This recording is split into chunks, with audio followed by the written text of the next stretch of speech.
বড় তিনটা দলকে দেওয়া হয়েছে ঘোষণাপত্র, বাকিদেরকে এখনো এটা খসড়াটা শেয়ার করা হয়নি নারীদের প্রতিনিধিত্ব নিয়ে। তো ইতিমধ্যে আপনারা জেনেছেন যে জুলাই সনদটা খসড়া আকারে রাজনৈতিক দলগুলোকে দেওয়া হয়েছে, যদিও জুলাই ঘোষণাপত্র আমরা এখনো পাই নাই। আমরা যতটুকু জেনেছি যে বড় তিনটা দলকে দেওয়া হয়েছে ঘোষণাপত্র, বাকিদেরকে এখনো এটা খসড়াটা শেয়ার করা হয়নি। তো সনদের যে খসড়াটা আসছে, এই খসড়াটাতে কি কি বিষয় অন্তর্ভুক্ত হবে এইটা এখন কমিশন ফাইনাল করবার জন্য চেষ্টা করছে। এই জন্য আজকে 3-4টা বিষয় এজেন্ডাভুক্ত করা হয়েছে। যদি রাজনৈতিক দলগুলো মোটামুটি একমত হতে পারে, তাহলে সনদে কি কি বিষয় লেখা থাকবে টপিক আকারে সংস্কারের, সেই জায়গাগুলোর ব্যাপারে চূড়ান্ত করা সম্ভব হতে পারে। RICL TMX, যুগের পর যুগ স্থাপনা থাকে মজবুত। তো সেটাকে সামনে রেখে আজকে আপনার আলোচনাটা বিকেলে যেটা শুরু হয়েছে নারীদের প্রতিনিধিত্ব নিয়ে।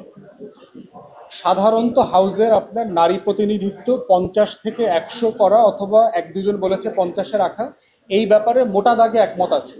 আগের মতো সংরক্ষিত থাকবেন, পুরোপুরি নির্বাচিত হবেন, না ভোটের পিআরের উপর ভিত্তি করে তারা নির্বাচিত হবেন।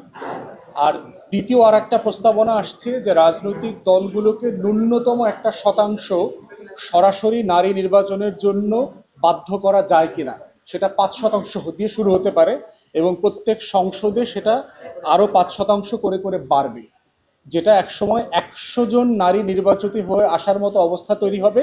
তখন সংরক্ষিত আসনের প্রস্তাবনাটা সংবিধান থেকে বাতিল করা হবে।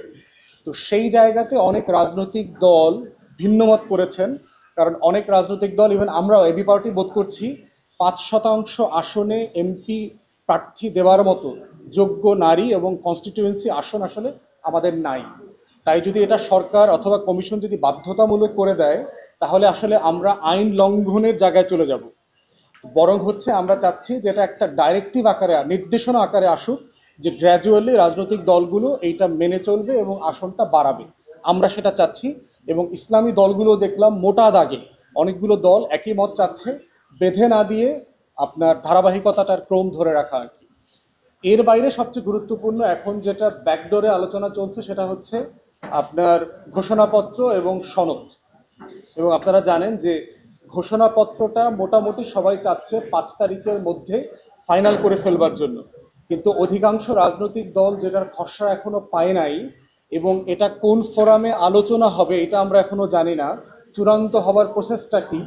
আবার ঐকমত্য কমিশনকেও কিন্তু তার কাজের এখতিয়ারের ভিতরে ঘোষণাপত্র দেয়া হয় নাই, তাহলে এখানেও এটা আলোচনা করা সম্ভব হচ্ছে না। তাহলে সেই বাস্তবতায় ঘোষণাপত্রটা আসলে কিভাবে চূড়ান্ত হবে, যদি 5 তারিখের আগে সেটা স্বাক্ষর করে ঘোষণা করতে হয়, সেটা আমাদের কাছে পরিষ্কার না। তাই আমরা বিভিন্ন জায়গাতে ইতিমধ্যে এটা রেজ করেছি। আমরা শুনেছি 4 জন উপদেষ্টা নাকি এটার জন্য দায়িত্বপ্রাপ্ত। তাহলে সেই 4 জন উপদেষ্টাকে তো এই ফোরামে কোনো না কোনোভাবে বসতে হবে, রাজনৈতিক দলের সাথে বসে এটা চূড়ান্ত করতে হবে।